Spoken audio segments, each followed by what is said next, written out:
All right. Yeah.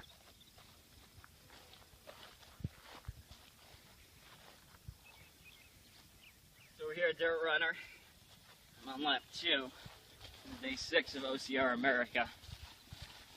The way the course is set up today, it's set up for like a sprint course. So there's an extreme amount of obstacles in a very short area. So that's where I am now. I think I'm about like 4 miles into the course.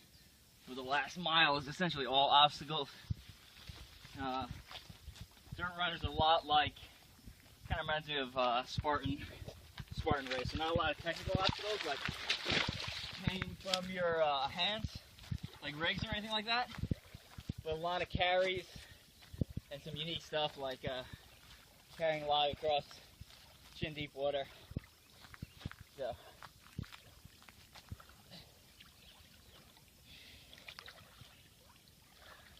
you'll also see a lot of things like really long, or like long low crawls through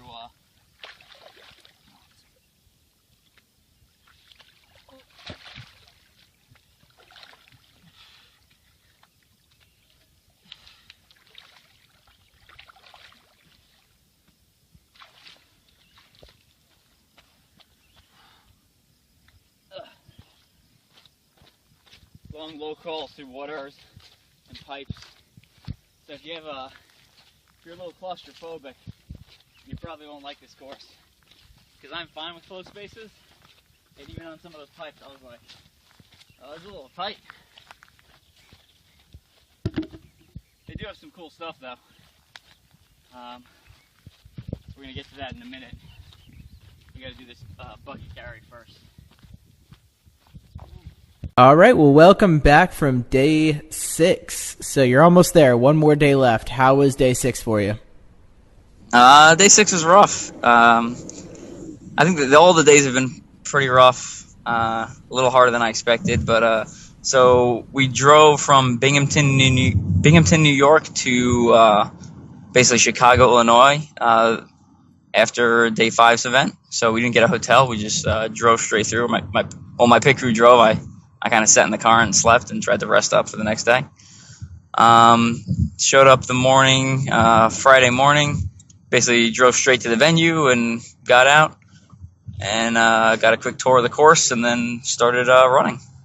So busy, definitely very busy. Yeah, sounds like it. So how many hours of sleep did you say you'd get last night? Or say you got, rather? I'm not sure. It it's car sleep. So like, I mean, I was probably in and out of consciousness for about 8 hours, but it's not like good sleep. It's not restful. So it's really hard to say. I'm really not sure. So 6 to 8, somewhere between 6 hours and probably 8 hours. I don't know. Yeah, that's got to be rough to have put some miles down on today. So how many miles did you end up getting for today?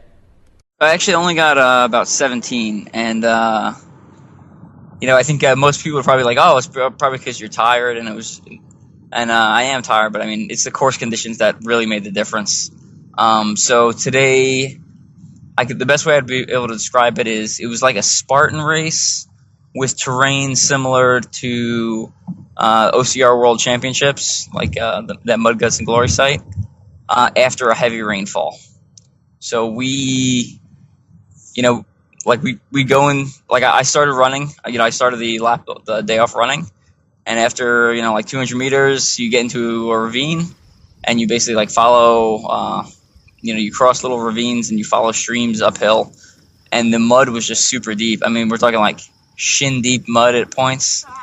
So there's just, like, I felt good enough to run. There's no opportunity to run. So I spent a lot of the day walking. And then the course, the way he actually, obviously it's a permanent course, but he has certain obstacles that he can move around. So he had the obstacles set up for what he calls DRX games, which is basically short course OCR. So there's a couple obstacles out in the woods, a lot of trail movement, and then we'd get back to the main area, and it would be like super obstacle dense. I mean, I'm talking essentially no running between obstacles. It was like obstacles, as close as you can get them in a row. So it would be like a couple obstacles in the woods, and then it would be like 15 in a row, and then go back to the woods for a little bit, and then like another 10 before the finish. So. Man, that sounds like an intense course. And that's a permanent course, you said, right? Yeah, it's permanent, but like I said, the ones in the field, I think he moves around depending on what type of race he wants to put on. Dang, so. That sounds like he hooked you up. Yeah. So he actually, what was also interesting is like he has some twists on some what are called classic obstacles. So he has a spear throw, just like Spartan. I think he calls it the Ares spear. So you throw the spear, and if you hit it, you move on. If you miss it, you can throw another one. And if you hit that one, you get to move on. But if you miss that second one, like the burpees double.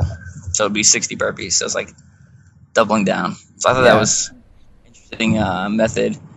And then his bucket carry, he calls the dirty bucket list. So you actually do, bucket movement similar to a jerry can carry. So 2 buckets for like a little lap. And then you put one of the buckets down, and then you do like the normal bucket carry for another little lap. So. Man, that is some brutal stuff. You got the double or nothing on that, and then, I mean, that jerry can carry part before the traditional bucket carry is just awful. Just the way, I know from the jerry can carry, just carrying it that way is just so rough on your grip. It was pretty short though. Those bucket movements, they weren't crazy. They weren't like up the side of a mountain, but.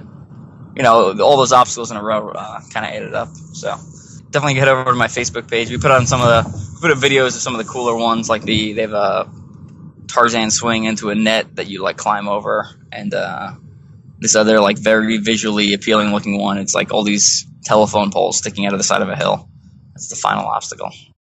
Yeah, it sounds like a really rad course though. And I did check out some of your videos that you had on there today. I've been watching those. Those are super cool.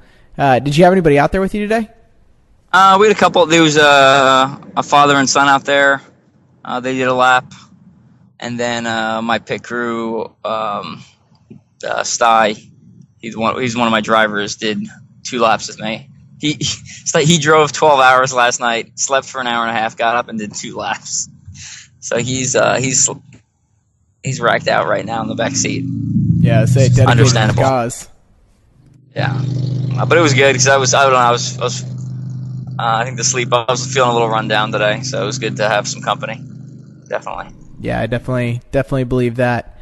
Well, I mean, all in all, it sounds like a pretty good day. And then you said you've got 12 hours now, and then you got Conquer the Gauntlet in the morning. Correct. And I'm looking forward to that, not only because it's the end of OCR America, but because having been to many of their races and plus being on their team, it's like, to me, it's like home, regardless of where the event location is. So it's like coming home. I know so many people tomorrow. It's just gonna be great to see everyone. Right. Now, I can't imagine that you're gonna be running the elite tomorrow. You're probably just gonna be running like an open wave or something along those lines. So I'm starting in the elite. I do not expect to keep my belt. I gotta be honest. I'm not so sure I can do the pegboard Pegatron at this point. So, yeah. But I'll have a belt on and I'll start. I'm not gonna blow the doors off at the beginning. I'm just gonna go out at a steady pace, and their obstacles are real hard. So if a bunch of people have a bad day and I have a okay day where I can pass everything, you never know. I could end up near the top. I don't think I'll be on the podium. I think that would be absolutely insane. But I'll do my best for the first lap. I'll try to. I'll probably, reattempt obstacles if I fail them a couple times. But I'm not going to spend all day there because the idea is to cover some mileage. Right, got to get that distance.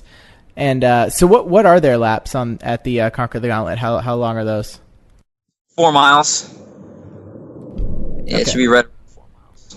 So you're gonna shoot for like 6 tomorrow? Yeah, we'll. So based off of how many miles I've done over the week, I know I'm not going to hit the average of 26.2, which is fine. That number I just kind of I pulled kind of out of my butt. It just I needed a goal to shoot for. Otherwise, I'd have trouble telling my body when to stop or when to keep going during the day, because obviously the later it gets in the day, the more you want to stop. So I just needed a mark on the wall to shoot for, and it worked, because that what was that, Tuesday? I put in 33 miles. I put in a really solid day there. But like I think when we talked on Tuesday, I said, soon, the sun, I'm gonna be chasing the sun, and then I'm gonna have to cut it short because of driving. So I kind of knew at that point it was going to start slowly dropping. I just part of it was setting a personal challenge, and if you don't aim high, you don't know what your body's capable of. And what's funny is that whenever I go into BFXs, people are always like, "Well, how many laps are you going to do?" And I'm always like, I have no idea. I'll tell you after the first lap, because the terrain makes a big difference, and obstacle placement, and etc. So I almost didn't even take my own advice for my own event, which is kind of funny, because what ended up happening was the terrain played a huge role. And like, for example, today, just the terrain was not conducive to running, so I couldn't cover that much mileage today. So even though I felt okay. I agree, but I think you also had to give some kind of distance. Otherwise, it would sound a lot worse if you were like, Evan prepares his OCR America, where he runs a lot of miles for 7 days. Right. That's a very good point. Yeah. Yeah. So, giving yourself that marathon distance a day is an awesome goal, and you've done a really awesome job, chasing it. So, no shame. Yeah. So cool, man. Today, so I've been, I've obviously logged a lot of miles. I think I'm at like 141, and I did the rough math in my head, and 1,000 something obstacles, and like over 20,000 feet of elevation gain, and I managed not to hurt myself at all until today. So I was going up a balance beam, like the terrain was covered in mud. I just planted my left foot, slipped, landed on my hip. So the last lap and a half, my hip was bothering me. So we'll just kind of power through it tomorrow. But yeah, at first I was like, oh, why does this have to happen? Then I was like, I'm pretty impressed I made it like 6 solid days without falling. Because that's, anyone who's done any OCRs knows, between obstacle, every time you jump off an obstacle, that's a opportunity to twist an ankle or, hurt yourself. Yeah, so. I would say that I've hurt myself to a minor degree, maybe not very bad, at almost every race I've done. Yeah. So with Ultra OCR, I try to be more deliberate about when I come down off obstacles. I'll try to lower myself a little slower. Versus like short course, I'll kind of go high risk, high reward. Because a second matters, a couple seconds matter, in like a 5K course versus a 24-hour course. Like if I jump off the top of the world's toughest motor wall, that's not going to win me the event. No, you're absolutely right. Blow up my ankle and lose the event almost instantly. So right. Yeah. No, I definitely agree with you, and I think at least for me, every time I've hurt myself, it's been like a complete accident. It wasn't even like me being sloppy, just like the last Tough Mudder I ran, I was pushing myself up over the 8-foot walls, and my left hand slipped, and I came down on my ribs and bruised a couple of ribs. It's rough. Yeah, it just happens, Yeah. And actually, I was going to write an article about it. There's been a lot of injuries in OCR this season. Especially with like almost the entire like female elite Battle Frog team was like sidelined at one point, minus Lindsay. For various things, and some of them were like flukes. Like I think Claude hurt her Achilles tendon or something, or like basically just playing around on an obstacle, not even during a race. She just hopped off an obstacle and hurt her Achilles tendon on essentially doing nothing. Like something you do every day. And that's the worst, when it's just like you were just screwing around and you hurt yourself. You weren't even trying to push yourself. Yeah, I think she was like testing an obstacle, but like not during a race at I think it was the college championship. She's just like, I'm just gonna jump off this, and landed funny, and a couple months out of the year are suddenly gone. No bueno. Cool, man. So do you have any last bit of stuff before you get out and go back to resting?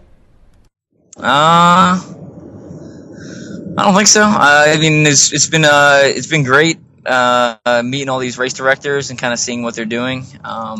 Every one of the venues I used, like I said, they really opened their doors to me, and it was cool to see that they're actively trying to do more than whatever they're currently doing. Whatever level they're at, they're always trying to expand.